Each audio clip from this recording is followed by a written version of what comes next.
Welcome to Flip Your Lid with Kim Honeycutt. Kim is a psychotherapist and executive director of ICU Talks, a mental health speaking ministry.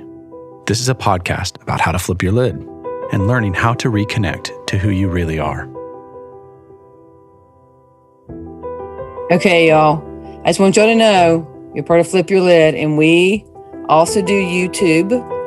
So if you want to see one of the most beautiful people, physically and spiritually, I've ever seen, like when I look at her, at moments I think I'm looking in the mirror. She's so beautiful. Yeah. So whatever. Shut up, y'all. Shut up. So, but she's amazing, and she's just one of those people who has a spirit that comes through. So if you're hearing this podcast, welcome.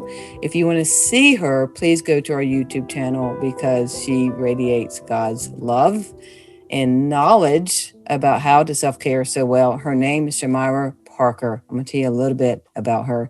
She's the founder and chief well-being officer of Born Boundless International. She's a self-care advocate, educator, and healing ally for who creates safe spaces for Black women in leadership roles who are ready to shed their superwoman cape and opt out of overwhelm. Shamyra gives them a mental makeover by showing them how to make self-care non-negotiable so they are emotionally whole and no longer suffering in silence. Amen. Which leads to health issues, fatigue, and burnout. She's a 4-time author, Charlotte native, and mom to 2 boys, ages 7 and 8, with a mission to not only inspire, but also to offer strategies and tangible tools that are critical for lifestyle transformation. With a BA in communication studies and a double minor in African American studies and sociology, she also has more than 10 years of corporate sales and marketing experience with another 5 years in health and wellness outreach. Shamyra facilitates workshops, courses, and professional development with the urgent message that not making yourself a priority has a price tag. She serves as commissioner for the Reimaging America Project, the Truth, Reconciliation, and Atonement Commission of Charlotte, North Carolina, a project of the George Mason University Center for the World Religions, Diplomacy, and Conflict Resolution. She's also a community partner for both Upper Room Outreach International and See Her Lead. And she's also my sister and my friend. So can y'all welcome Shamyra Parker to Flip Your Lid. Hi, sister. Hi. Hi, Kim. Hi, honey. That's a long bio. I need a nap. That's a long bio. That's some good stuff. That's a lot. I need to trim that down a lot. No, that's some good stuff. You've got bragging rights on that because that is all about you taking so many things that could have put you under the rock and instead you're standing on it, screaming loudly. Yeah. Glory to God, though, right? Stuff. Like all glory to Him. It's only Him. Yeah. So it's really good. So you know where we're going to go. First question is only predetermined question. Here we go, people. So please tell our audience what flipped your lid, what life experience, what life event flipped your lid, and what measures have you taken to reconnect to who God says you are? Kim, when you asked me that question, I could think of multiple times in my life where my lid was flipped. But, you know, I felt the Holy Spirit urging me to talk about the time in my marriage that my marriage was on life support, which led to ultimately, unfortunately, a divorce. And I don't talk about it a lot. So I think that's why He's making me talk about it. He makes me talk about things that brought about shame. He makes me talk about things that I don't really like to talk about publicly. And so it's just been so poignant to really lean into Him and say, okay, Holy Spirit, I'm going to yield and be obedient. So I want to talk about that time. It's hard, you know, that level of vulnerability to talk about a time that truly I remember having lost myself. And to have done so much to find myself from the last time I lost myself, to wake up one day and really, truly not know who I was. Yeah. You know, I was truly disconnected from God. I was going to church. I was in church. I was involved. I showed up. I smiled. I served. But I didn't feel close. I didn't feel near. Yeah. I felt like I was literally just this existing shell I call it in my sessions with my clients, the walking dead. I was the real live walking dead. And it was one day I happened to look in the mirror and I realized that how many times we look in the mirror, but we don't see. So it's a different thing, right? To look upon or look at versus to see. Mm-hmm. And a lot of times we are just in the mirror out of utility, most of us, right? Except for those who like to look at themselves. But, I looked and I stopped. And I really saw. And what I saw was emptiness. Wow. I saw somebody's mom. I saw somebody's wife. I saw somebody's daughter, somebody's friend, somebody's employee. But I didn't see Shamyra. Wow. And I felt myself slipping back into that depression that I've talked about when I talked about my prior suicide attempt. And I knew I couldn't go back there. And so I got on my knees and I said, God, I haven't really talked to you in a long time. I've been talking, I've been moving my lips, but I haven't really talked to you. And I just really need you to show me through your eyes. I need you to tell me how you see me as the completed work, right? Like the way that you see me, because when you see me, you don't see the flaws. You don't see all the things that are wrong with me. You see who you formed and knitted and created in that womb. And I don't know her. Yeah. I don't know what she's supposed to do. I don't even actually remember what she likes. Yeah. And I prayed that prayer and I felt led to pray it over and over and sit and listen. And God started to really deal with me. He started to send people. I remember my co-pastor had a dream about me 2 nights in a row. And she told me about it. It was all these things, all these messages that were coming. And then I started having dreams and visions. And God was showing me. But it was unbelievable, Kim. And I believe that's why he didn't want to show me. Like, you're not ready and you're not going to believe it. And what I had to do around this time was I hired a life coach and I got into therapy, intense therapy. I went to therapy for a year and I was with my life coach for a year. I was not playing. And I will never forget the moment, Kim, where my life coach asked me, well, what do you like to do? And I want you to go home and come back to me with a list of what you like to do. And I came back and I had nothing on the list. Yeah. Because I couldn't even remember. Yeah. What had been happening in my marriage was I was in a marriage where it was really toxic. It was really, really toxic, and I think the hard part about talking about it is because there was verbal abuse, there was emotional abuse, there was financial infidelity, financial abuse.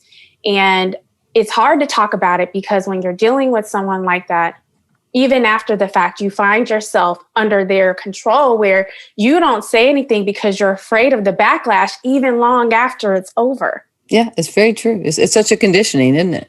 It is. Yeah. It is. And I tried to talk around it. I tried to not address it, or I would address it privately, but never publicly because I feared the backlash and what that would, what that would bring. And, so many people don't know and didn't know that I went through that. It's the same thing as mental health, right? If I can't see your wound, then it must not be there. Yeah. So when it comes to that type of abuse, people don't see it. Yeah. So they don't know. But I was experiencing it and I had taken in so much that I literally became numb and I was just existing. I had lost my sense of identity and I was just surviving, just in it. And so it was clawing my way back. Yeah. Leaning into Christ and all of this. And I say, it's really this multi-pronged approach because I don't believe that I don't believe that just one thing, right? I think you have to have God first, but I believe in therapy and Amen.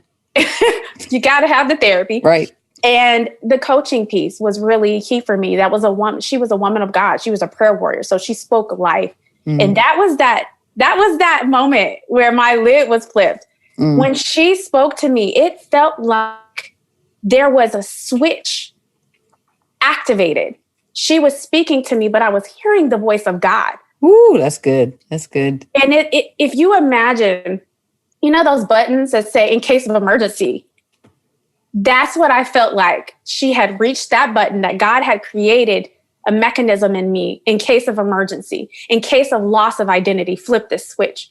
And she spoke to me in a way that called forth who I was to remember and bring back to my consciousness, oh, that's right. That is who I am. And it really aligned with what Christ was showing me. And I started to understand I'm not small. I'm not weak. You know, all the things and all the messages that I'd taken on during the moments when I was receiving the abuse, right? I internalized them. Yep. And they became my voice. So to have to deprogram those voices, those words, and really hear God clearly, hear him through his word, hear him through my prayer time, hear him through the people that were speaking life into me. That was the moment where my lid was flipped, but it was different this time because what I understood was that when I came out of it, I was going to have to bring other people with me and that would become a part of God's purpose for my life. So it wasn't enough to learn how to do it for myself. It wasn't enough to learn how to love myself, to care for myself, and to really, really get in alignment with God's identity, who he told me I was before anybody else told me who I was, before any name I was called, before any way that I was spoken to, who he said I was. Yeah. Yeah. Yeah, I just so grateful for your courage to talk about this because you went through this in the time I've known you. And so there's so many things I want to say that. One, I think one disservice we do to people is that we look at people and we decide everything's good, or we put some type of blanket on them, some type of our own experience, some type of bias on people. Yeah. And so I know this has been very secretive for you because no one knew what was happening to you behind closed doors. And so for you to speak this, and again, that's part of why I want people to even see you and watch this, for people to see like this is not being verbally abused, being physically abused, intimacy, partner violence is not reserved for just somebody who is financially struggling, just somebody who was raised in a broken home. It's just not that. It's any of us. Any of us. Because you get treated by someone else in a way you would never treat them. And so it's hard to digest what's actually happening to you. Yeah, it is. And I think too, depending on your personality, right? I was dealing with abandonment issues. I was dealing with rejection issues. So spirit, not having really fully been freed from the spirit of rejection, not having fully been freed or delivered from the spirit of abandonment, my coping mechanism was to hold on harder, to hold on tighter, to people. Yeah. Oh no, because I might not get this love again, even though I'm holding on and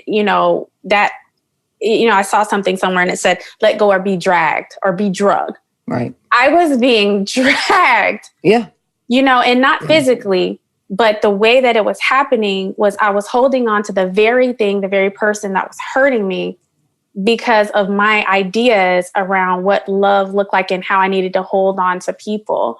And so there's this, unresolved trauma, this healing that hadn't taken place. And this person entered my life and we came together and, he had his own trauma. So I'll say that, because a lot of times the folks that are doing this, it's because it was done to them. So he had his own trauma, and not to make any excuses for that, but you have two unhealed, traumatized, wounded people coming together who are not really firmly rooted in Christ and haven't done their healing work. And that's really what it's about. It's about doing the work. And that's what I committed myself to after, I was like, I got to get this together because I never want to experience that again, Yeah, ever. absolutely. Absolutely. Yeah, I've learned that marriages are either an opportunity for people to stay in their childhood pattern or to heal each other to get away from the childhood pattern. Right. And without awareness of that, and I say this, and this can upset people, that's what I do. I'm good at that. That you just reading your Bible, you just going to church with each other does not take you out of walk around the promised land for 40 years. It does not take you out of that. There's not one scripture you're going to put on your childhood trauma or apply to your marriage and everything's going to be okay. Amen. Like there's work that has to be done. All right. And then your work became post-marriage because it's a year of very intense work of now trying to deprogram, because now that initial wound has got a lot more knives in it. It does. And it's longer than a year. Yeah. Healing work, people have to understand there is no destination. Mm-hmm. It is an evolutionary work, and you will be healing, and there will come things that will come up for you that will highlight an area that needs attention. Right. But I think what's happening for people is there's a lot of emotional triage. There's a lot of, we're just going to put a Band-Aid on this bullet wound and hope that it stops bleeding and just keep smiling. Right. And keep over functioning and keep pushing, and really, because this is what makes everyone else feel better. And what really has to happen is you have to get to this place of reckless abandon where you are just like, I don't know what has to happen, but this I can't go on like this anymore. Right. And that's where I was. I didn't know how. I didn't know what it looked like. I didn't know what I needed to do. I just knew I could not go back there. I couldn't go back to the dark space that I was in when I was suicidal and depressed and didn't want to get out of bed. I just knew that if I didn't do something, that I was not going to make it. And that's why I always say to people, self-care saved my life. When I learned how to care for myself, it's like this. When you think about a man who gets a car that he really loves, right? Mm-hmm. He takes care of that car. Right. Like he spends time taking care of that car. That's the same thing for us. Mm-hmm. So just taking the time and giving myself permission to take care of me when I was used to taking care of everybody else. Yes. It's how I fell in love with who I was, who God said I am. I needed to fall in love with me because I didn't love me. Right. I didn't love me. So we can't preach this enough because the church as a whole, and this is not a blaming statement, this is actually giving accountability, and we have to take personal responsibility. We're giving accountability to us in the church. Yeah. We teach people, particularly women, we praise them for self-neglect. That's right. We praise them for over-functioning, overthinking, overdoing, and a lack of self-connection. Yes. Right. And then when there is a consequence, there's a behavioral consequence, something happens in their life because they're not taking care of themselves, we put it back on them. That's right. It's so true. It's so prevalent. It is. And that's why I do the work that I do for women. Yeah. I am super serving Black women because of some of the unique needs and challenges that we have around some of the historical background that, where we come from and, that is born and has been forged out of slavery and what is unique to Black women. But it is a woman issue prevalently. Yes. Men are, if you're listening and you're a man, not trying to say that you don't need help with self-care, but men are largely taught to take care of themselves, even if it's just going to the gym. And as I tell my ladies all the time, they're taught to take all that they need, whatever it is that they need to take care of themselves to be okay. Whereas as women, we're taught to take what you need. Just take a little bit. We're automatically taught to shrink. Right. And we're taught to, do what you need to do, but it cannot overshadow what you need to do for everybody else. So if there's something left over, then you can have that. Right. Like we encourage the addiction of busyness. We encourage perfectionism. We encourage that.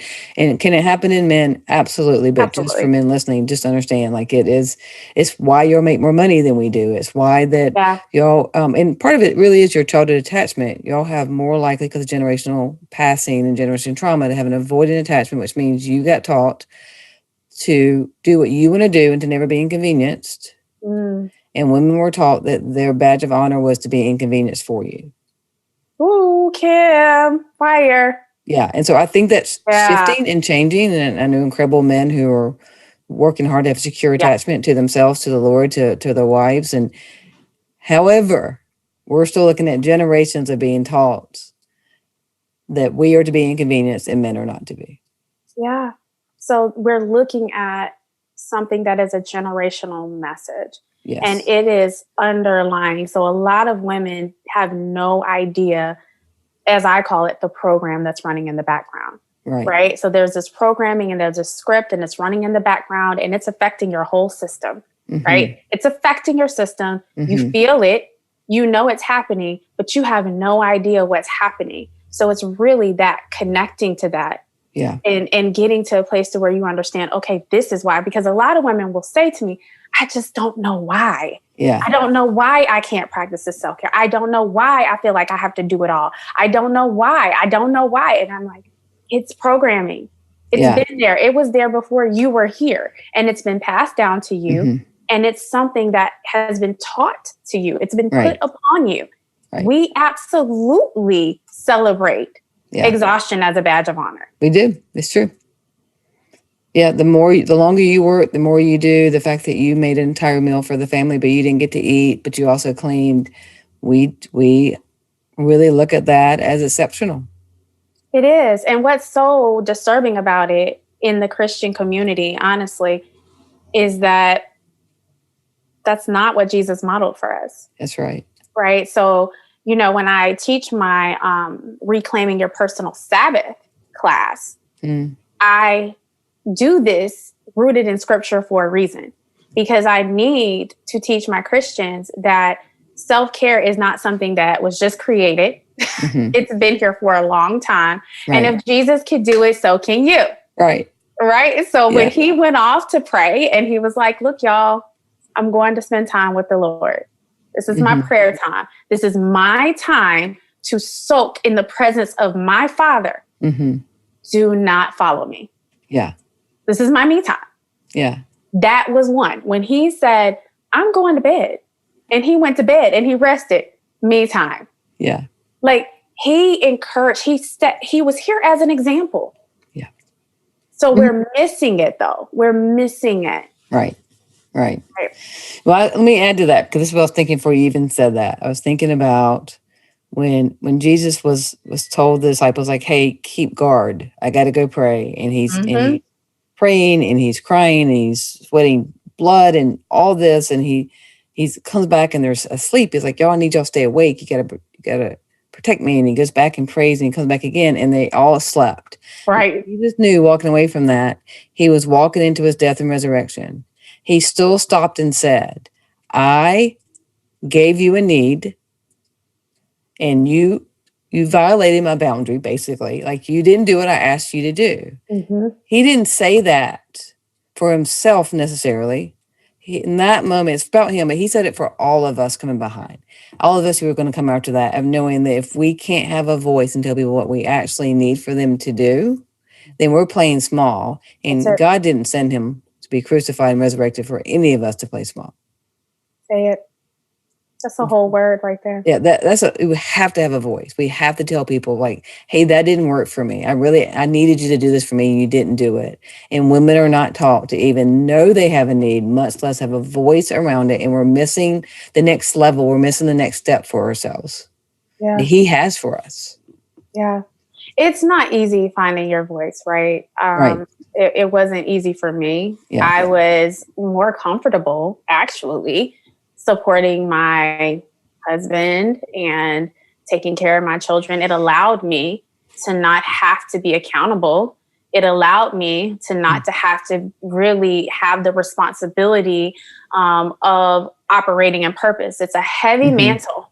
And for God to trust you with that. Right. And so once you accept that and once you walk in that, that's a whole different thing. Yeah, preach it. And so it was easier. It was easier, right? It finding my voice, just what does that feel like? What does that sound like? If my name is, so-and-so's wife, if my name is Asher and Asa's mom, if my name is, Diane's daughter, my name, how do you find your voice when people don't even call you by your name? Yeah, there you go. Preach it. Yeah. And so it's tapping into that. And I find that my work with women, when they start to care for themselves and we start to talk about, what it feels like to be unapologetic, to stop apologizing, to stop over explaining and over apologizing, to really get non-negotiable about this is what I need to be okay. And not just okay, because we're past surviving. We want to be in a space of thriving because that is what God meant for us. That is the life that he had for us. That's right. A life of abundance and overflow, not just barely making it. That's right. And so what does that look like? And what happens is there's this transformation that happens to women. And they just start to get really revved up because they're like, you know what? You're right. I'm noticing that they don't respect when I say that I need my time to myself. Yeah. I'm noticing that my boss does this. Yeah. And what we do is we go over, like, what are some things that you can say that are based on your personality, right? That are comfortable for you. And that's really important to practice that because some women don't even know what their voice sounds like. That's right. You're right. Yeah. That's why the work you're doing is so important. And kind of going into us being taught to play small. Yeah. And the idea of, of having a voice and, just that sense of the perfectionism and the codependency, if you want to put a label on it, that comes in. Well, I've learned when people struggle with that is that it causes us, and this is part of saying I'm sorry all the time, it causes us to feel important when we're not, but we won't let ourselves feel important in the way we really are. That's good. Because we are important in the kingdom. If I'm apologizing for everything that's happened to you, that's going to be my pseudo-importance. And I'm not going to ever get to, I'm going to settle for that. I'm not going to ever get to feel the importance of being somebody in the kingdom who's got a word for somebody. That's so good, Kim. That's so good. And we see it all the time. All the time. And you're one of the people who's out there doing something about it because we see it, we shake our heads and we keep going. Right. And you're in it. You're in the front line of the battlefield. Yeah, because Holy Spirit wouldn't let me. I'll say that, right? It wasn't me. I'm just going to say that for anybody listening. I didn't think that I would be here doing this. I never thought I would be speaking in front of people, teaching people. That's not what I thought I would be doing at all. Right. But the Holy Spirit would not leave me alone about speaking. Really, all it was about in the beginning was just speaking with other women about what I had gone through in relation to what they were feeling. Right. And I just felt like self-care was this revolutionary thing, the way that I'd experienced it, not this commodified, commercialized version that has been, created in the media, but real, soul care, taking care of your emotions and your mental health and your physical health and your financial health. Yes. Really cultivating all these various aspects of your life and where you have needs. Right. And not neglecting, or as I say, abandoning or betraying yourself, because self-abandonment and self-betrayal are really the way that we are taught to operate as women. We are taught to operate in a way that makes any and everything more important than us. Yeah, that's so well said. So well said. And I want to talk about financial abuse for a second, because you're right about the soul care and you brought up finances. Yeah. Because it sounds like there was financial abuse for you in the marriage. And this is one thing that's different for us women. I've not talked to one man who's been through this. It could happen. I just haven't talked to them. And I talked to many women whose husbands will say to them that unless you have sex with me, I won't give you money for a weekend trip with the girls. Wow. Or money for their actual kids. Yeah. One of the big things narcissistic people do is they use money to harm. I've worked with a woman who, for a year, her husband, while they were separated, refused to give her a dime. She barely had food. Now, he got in a lot of trouble once they got to court for all that, but he just said if he didn't pay her for a year during the separation, he hoped that would help her come back. And I haven't talked to one man who's been through that. That's just me. But financial abuse is a huge part of where we are not taught a whole lot. And so a man comes in because he is taught to be a financial provider, which I know is a lot of pressure for them. Mm-hmm. And then it's used when you're dealing with someone who has a soul sickness, it's used very against women so that she will stay and do what the man wants. Yeah. Yeah. I have to say this, Kim, and thank you for sharing that example because that's very real for me. I'll say this. These types of abuse can be sneaky. Yes. So I didn't actually realize until later that this is what I experienced. Yeah. I didn't necessarily, how is it that I'm this powerful woman? Mm-hmm. I'm not just sitting there letting things happen, right? I'm not just doing that. I am actually, I do have a voice. I haven't really found my voice, but I'm not just sitting there. I'm talking back. I'm kind of fighting back. Mm-hmm. You know what I mean? I just didn't think. Yeah. And it wasn't until later that I really understood that that's what was happening. When we talk about financial abuse, what we're talking about, for me at least, was I wasn't the breadwinner. I wasn't the breadwinner. He was. I had a stable job, but I basically had to use all of my money to take care of everything. And then I was in this constant state of wondering what kind of fires were going to pop up that I was going to have to try to figure out what to do about. And I remember thinking to myself toward the end of the marriage, how am I going to survive? And it was a really weird thought because it was like, well, how are you doing it right now when it's being lorded over you and you don't know whether or not, this is going to be paid or whether or not, I just was in this, this state of unbelief that I could make it after he left. Yeah. And so, I just didn't know how. But then again, here we go, right? With the faith piece. Because what financial abuse teaches you is that you can't make it without the person. That's right. That's the point of it. That's right. There you go. That's well said. I can't, you're not going to make it without me. And I'm going to use this to hurt you. This is going to hurt you. You will not be provided for, but you are not the source. Yeah. You are not the provider. You are not Shamyra. Yeah. So you have no power to control provision for me. You don't. That's good. Right. And so that I really believe was what God was doing. He was dealing with me in the area of my faith where I had to really own that. I had to really, really own, you know what, your faith. You need to raise your faith. You need to elevate your faith. And it wasn't comfortable. Yeah. Because I was put in that position when we separated where I didn't have everything that I needed, and where I, had to go into a foreclosure prevention program. A lot of things that people didn't know. I had friends who, God put me on their heart and they brought me meals and they gave me money for groceries because I was in this kind of in between period where I had to leave my job. There was a lot of other people don't know, but there was a restraining order that I had to get at the end. Yeah. And that was really rough. And it made me have to go in and immediately quit my job. So I went from doing this work part-time and on the side to, well, I guess this is all I have and I have to be full-time and I just got to do it because I had to leave. My job was traveling all the time and I couldn't do that. Right. And then also mother my children. Yeah. So I had to call my boss and say, with tears in my eyes and say, I'm in a domestic situation and I can't give you 2 weeks notice, but I can't go back on the road. Yeah. And I could not access the money that I had because the spouse had to sign off on it.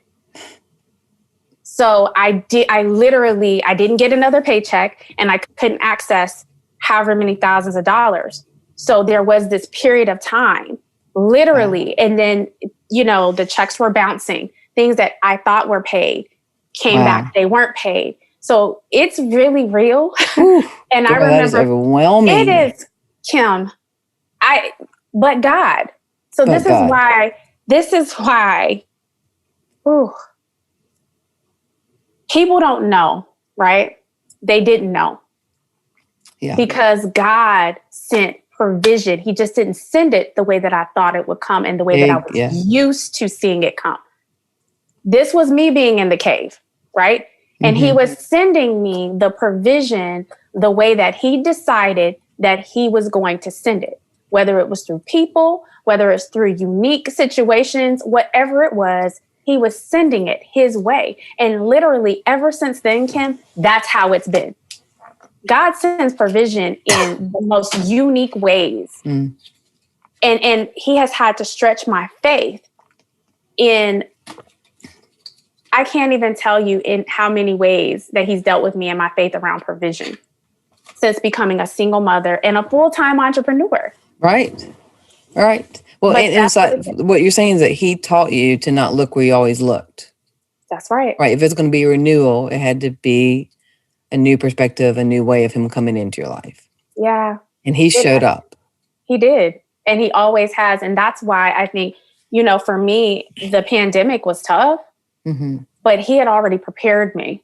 He had already prepared me for uncertainty. He had already prepared me. I was not freaking out, but if I had not had that experience, I probably would have had an emotional breakdown. I probably would have. But he had been preparing me for what it looked like to really lean into him, to be the true father. He was saying, okay, now, daughter, so you've gotten to know me on this level. Now I need you to know me in a new way. And what I was struggling with was that concept because I didn't have my father in my life. So what does it mean to trust a father as a provider? What does it mean to trust a father so completely that you are not trying, well, how, God? A child doesn't ask their father how. Yeah, that's true. They just trust. Yeah. They don't ask how we're going to eat. They don't ask how we're going to pay. I had to learn to trust God like that. Right. And that was not easy. I just heard a definition of trust that really resonated with me, and that is trust is the bridge between the known and the unknown. Yeah. And that's what you're describing, because what you knew had hurt you and no longer worked. And it was about trusting that he would provide a bridge for you, a different way to walk by faith until you got to, because of the unknown. Because it was all unknown at this point. Everything was unknown, Kim. And even just him speaking to me a year before that he wanted me, he said to me a year before, after you leave this job, you're not going to work another job. And when everything happened, I said, okay, now, Jesus. Well, what do you mean? Because we need some money. That's what this journey, this faith walk, it is totally been a bridge between the unknown and the known. But there's been so much unknown, Kim. There's a lot unknown what you're saying. A lot unknown. Yeah. But that's why I trust him the way I do. And it reignited my faith in a new way. Yeah. The woman that was forged out of the ashes, like the phoenix that rose up out of the ashes, that it felt like my life was being burned to the ground. That's what it felt like. Yeah. Because what I went through that divorce, the public slander on social media, the not having the provision, the almost losing my house, all this while building a business, while serving other women, while trusting God. Right. I wasn't the same. And I would never be the same. So the woman that was forged from the ashes is who you see before you. And that's why I can still find my peace, even if it's in pieces. That's why I can seize on the joyful moments, because of what I walked through. And I know that if he didn't leave me then, if he provided then, if he still continued to heal my heart, how is it that I'm able to go through that and still have a tender heart and still actually trust people? I don't, you know what I mean? Like most people would be suspicious of people, or they would say, I just love. Yeah. I just love. That's what he's called me to do. Yeah. And you think because you kept taking things to him and purging the old beliefs, the childhood pattern that got you with a man who was that toxic, like it was just a continuous depth. Like it wasn't a superficial cleansing. Like there was a depth of this cleansing. Yes. And I know that. And I know that, but I had to take that time. Yeah. I had to take that time, and I had to really settle into, this is what this is for. This is not for me to be focused on anything else other than his purpose, that he wants to achieve through me, being a mother to my children and healing. Yeah. I just want to be whole. Wholeness is the goal. Right. And I wasn't whole.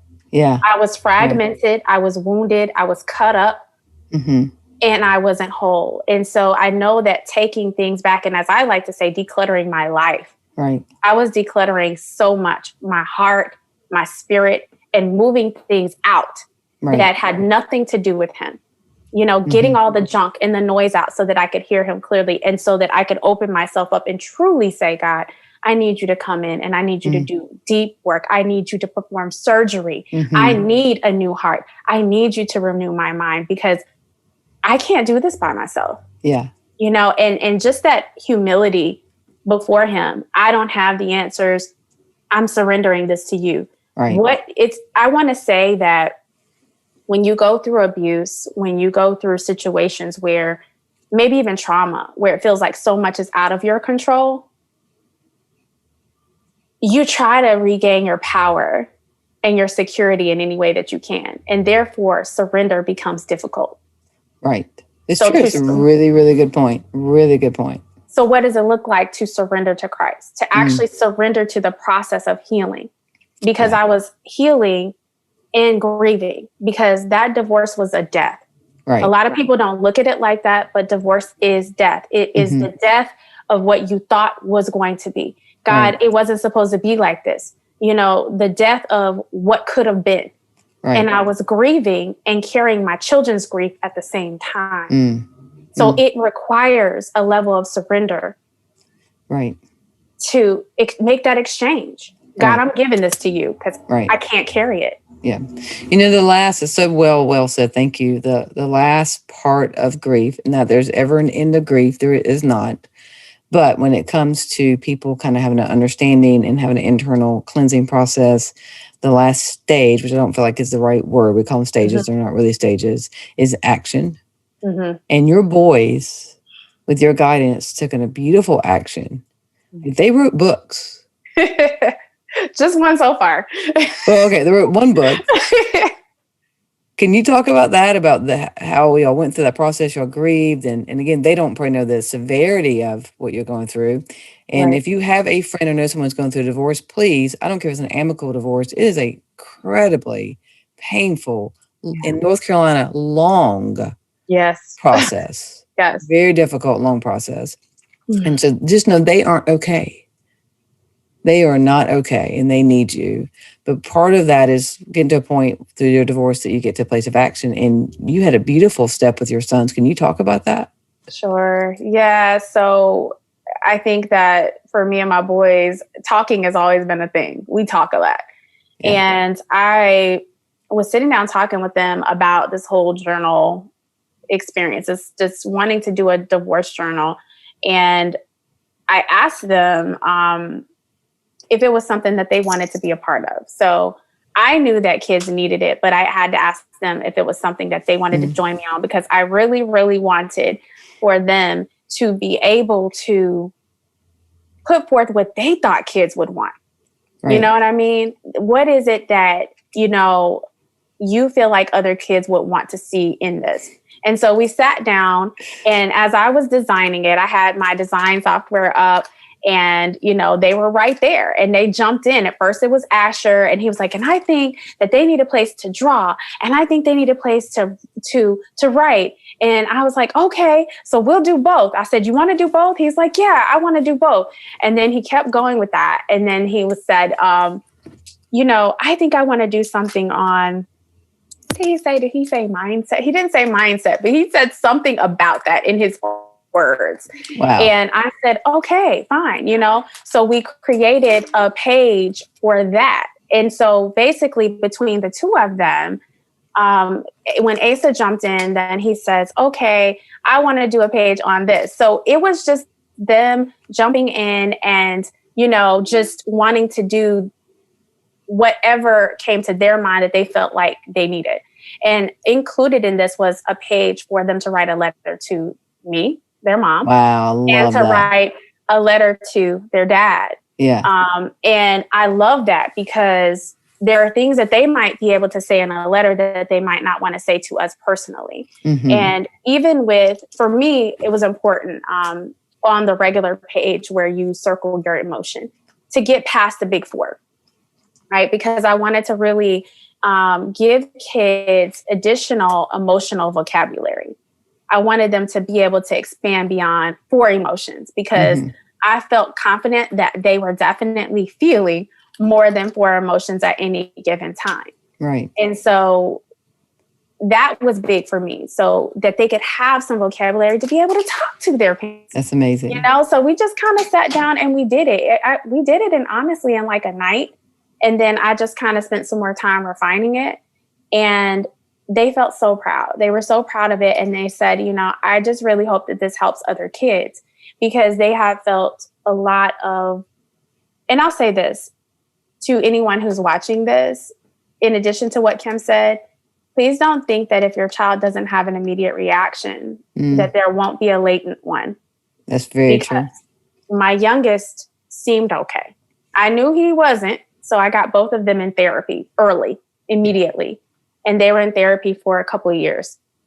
But my youngest is just now starting to have some, kind of acting out, some feelings, some anger has come up. Yeah. Some frustration that I didn't see at first. Mm-hmm. And he has a tool for it. Yeah. So he pulls out his journal. He pulled out his own book. He pulled out his book. That is amazing. I just want you made such a good point. I want to bring this up and we believe this is innate, that people are either a forward thinker, like I'm a forward thinker, like the moment's over, I can think in the future and keep going. Other people are what called slow percolators or slow processors. And slow does not mean bad. It just means 3 weeks later, they'll have the exact comment, exact way of expressing what they went through 3 weeks prior. That is not a matter of intellect. That's your internal processing. So I love that you're putting that out there, that, and to watch our children, not just want them to be okay, it's to help them at any point, to know it's okay, to not be okay, and then get to a point that they're okay within themselves. Yeah, it's up to us to give them the tools, right? To support them, to guide them, and give them what they need, even before they know that they need it or before anyone knows that they need it. But I want to throw this in there to kind of add to that, Kim. I've said this and I'll keep saying this. When I talk about parental burnout, a well parent is a well child. And this is, again, why self-care is important. Mm-hmm. My therapist said something to me one day when I was in there, just kind of trying to push through the grief. And I'm like, I'm fine. I am. I'm fine. I'm really fine. I'm okay. I'm fine. and she's like, you protest too much. Right. Okay. Are you trying to convince me or yourself? Right. And she said, they're not fine. And I said, I've gone through this. I've been through the therapy. Because this was a different therapist. And I've been through, I did 2 years of therapy. I'm good. Here's what I want people to know who are experiencing divorce or separation. It will come in waves, just like grieving the loss of a person. And as you experience a new phase in your divorce, your separation, co-parenting relationship, you may be thrust back into grief. And it's okay to not be okay. And it's okay to grieve, to allow yourself to not be okay and to allow yourself to grieve. And one of the things she said to me was, you cannot carry your grief and theirs if you don't allow yourself to grieve. You have to. So she said, even if that looks like you are giving yourself an hour here, a day here, a weekend here, a couple of hours, 15 minutes, give yourself what you need to feel what you need to feel. Yeah, that's beautiful. I mean, it's an entire civilization that ends. Like, there can be friends, there can be, for you, Yes. job position, like so much can change. But it's also just the idea of the marriage, this idea of never having to say, I'm a divorcee, right? Which should have no shame on it, but we put shame on that, which We is do. ridiculous, right? And so it's just, there's so much there to it, especially if you're dealing with someone who had to get a restraining order and then a protection order. I don't know if you've ever looked at the paperwork for a restraining order and what I know women who can't finish the paperwork because they can only get an hour off work, and they have to work because they have kids and they have bills and they have a husband that they're getting a restraining order against. And so they're not, it is, I can't even talk about the system. Like, it's just too much, but it's a lot to go with somebody that you believe you're going to spend the rest of your life with to get a restraining order. It was hard. I had to say it was one of the hardest things that I ever had to do, I want to say, because I sat outside the courtroom. I talked to one of my mentors, my spiritual mentors from my church, and I was crying. Mm-hmm. And I wouldn't go. I couldn't bring myself to go and file some kind of paperwork against a Black man, right? This has its own implications, right? True. Of putting a Black man in the system for something like this. But I felt like my boundaries I didn't feel like my boundaries were not being respected, right, as they hadn't been before. But what needed to happen is, because they were never respected, I had to take a stand to say, I need you to get this. Mm-hmm. This is my boundary. Mm-hmm. And what happened before is not what's going to happen now. Right. So since you don't respect normal boundaries, here's a legal one. Mm-hmm. Because I don't feel safe. Yeah. And so when I finally made it in there, they were almost closing. And I missed the judge. And I sat there and filled out the paperwork, and I was trying to ask questions. They don't answer your questions, and so I said, okay, I'm done. And it was hard. I was crying because I had to relive what had happened to cause me to have to be in there, because there was an incident. There was something that happened. Yeah. And she said, oh, he's gone for the day, so you're going to have to come back tomorrow. And I literally broke down crying. I bet. I literally broke down crying. Yeah, and by the time I got to my car, this sweet woman, she called me and she said, can you come back in here? And I said, okay. And she said, I talked to the judge and he's going to do it. And she said, I just felt so bad. And I was just like, I wasn't going to come back. Right. I couldn't do it. Yeah. I couldn't do it. And that's what a lot of people don't understand. And then I dealt with a lot of backlash. I dealt with the court of public opinion on his page and the friends that we had in common. I had people inboxing me, can you please not deal with stuff in the courts with, it's not fair for Black men. Wow. Can you, I had people coming for me because of what was being said. And no one really knew what happened that night. Because I'm not the kind of person to go and take to social media, but it was hard. That's what people need to understand. Yep. The incredible bravery it takes for someone to go there and do that and to endure the backlash from the person. Right. Because they're mad. Right. And everyone else. Right. And their judgment and what they believe happened. That's right. Or what they believe that person is capable of. Yes. It's beyond true. I just have learned, especially something I've been through recently, that someone can look incredibly guilty and there's more to the story. And I'm not saying that does not apply to everything. It's not. We're too quick to justify someone's action. But when it comes to something like this, believe women who are saying that they're being hurt. It's too hard for us to say we've actually been hurt. It's too hard for us when we have a cape on to say that we now need a restraining order. And just know the women who are being actively physically abused, just calling them 911, there's a possibility that you both get arrested. Yes. Like, there's so much that's happening. And it's also incredibly dangerous for a police officer to come up on a domestic violence. So I want to acknowledge that it's very, very difficult. But the woman who's involved with that domestic violence, and sometimes it's men, but with a woman who's involved in domestic violence, doesn't even know if she calls, will she have safety, but will she also be taken to prison because they can't prove who hit who first? Was she defending herself or did she attack? Like, there's so much to this that we need to be talking about. Yeah. I haven't experienced that, but I have friends that have. And I have Absolutely. had friends who have been taken to jail. Yes, because they called for safety. Mhm. Yes. And so that's why I'm so glad you are on the front lines. You're on the front lines in the stigma against mental health. You're on the front lines in stigma against mental health in the church. And you're also on the front lines with women, particularly Black women, who are learning that self-connection and self-care is for them. Yeah. Yeah. There's something to be said, Kim, about what it looks like and what it feels like for us to finally come home to ourselves. Yeah. Come home to ourselves. Come home to ourselves. Yeah. That's so good. That's so good. I love you so much. I'm so proud of you. I'm so glad we can get this part of your story out there and for women to know that you're available.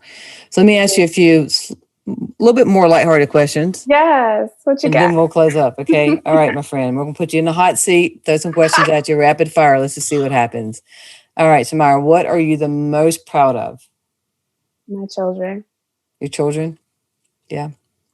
They are beautiful human beings. They are beautiful little human beings. Yeah. And they have their own little book. Yeah. Workbook. And they are little prayer warriors in the making. Like they actually are just like compassionate, praying, loving, kind human beings. That's beautiful. I'm most proud of them. Just like their mom. Oh, thank you. Just like their mom. What surprises you the most about yourself? I don't want to say the S word. I don't want to say strength. I will say resilience. Mm-hmm. I didn't really realize how resilient I was. Yeah. Until I got to this place in my life and had experienced the level of trauma that I had, to be able to still have and access joy and peace. Right. I never thought I would have it. I never thought I would have joy. I never thought I would have peace. And to actually have it, the resilience is tied to that. And so I would say my resilience is really surprising, because there are times when I just want to be like, you know what? Forget it. Out. Proper out.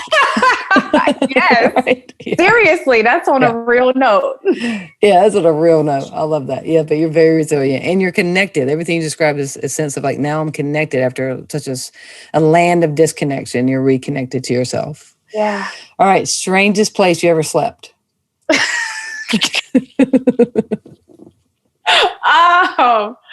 I don't know if I should answer this. Well, like a toilet. There could be a lot of stories behind that. All right. We're going with the toilet. We're going to leave it. We're going to leave it at that. All right. What do you have a love-hate relationship with? Oh, I don't know. What do I have a love-hate relationship? I kind of either love or hate stuff. I'm not kind of in between. Gotcha. Let's say exercise. Okay, that's good. A lot of people can relate to that. Yes. Absolutely. Yeah, Absolutely. I love how it makes me feel. I love how it energizes me. Of course, I love how it, makes my body strong, but it kind of sucks sometimes. It kind of sucks. I got a witness to that. That's good. All right, last question for you. If you had to give yourself a new name, what would it be? Oh, you know what? I really, really love Nina Simone. Yeah. So I would take her name. I would like maybe that. be Nina Simone, because I just think she's prolific and amazing. Yeah, that's a great name. All right. I know people have fallen in love with you, and I'm already in love with you. So I'm just curious. You. How would people contact you? Website, Instagram handle, whatever it is, throw it out there. Yes. So my website is bornboundless.com. I also have a new one coming that Miss Corey Huggins is building for me, and it is shamyraparker.com. And then my socials all across social media is I am Shamyra Parker. So I am SHAMYRAPARKER. And that's how you get in contact with me. Just listen, I love people, and I love connecting to be able to serve and support. Right. And come alongside you. So if you feel like I can serve you, if you're interested, just reach out. I love that. And I love that you are your name, that you've claimed that's identity in him. That's so good. But thank you for your generosity and your wisdom and expertise today. I love you so much. Thank you for that. Love you. And to our listeners, thank you for being a part of this today. I pretty sure you heard something today that flipped your lid, and also heard great knowledge from Shamyra that allowed you to reconnect to who God says you are. We'll see you next time. Thank you for listening to Flip Your Lid with Kim Honeycutt. Please subscribe, rate, and share. You can find Kim on Facebook or Instagram at KB Honeycutt. To get an autographed copy of Kim's book, visit butyourmotherlovesyou.com. Remember, no matter what, treat yourself well today.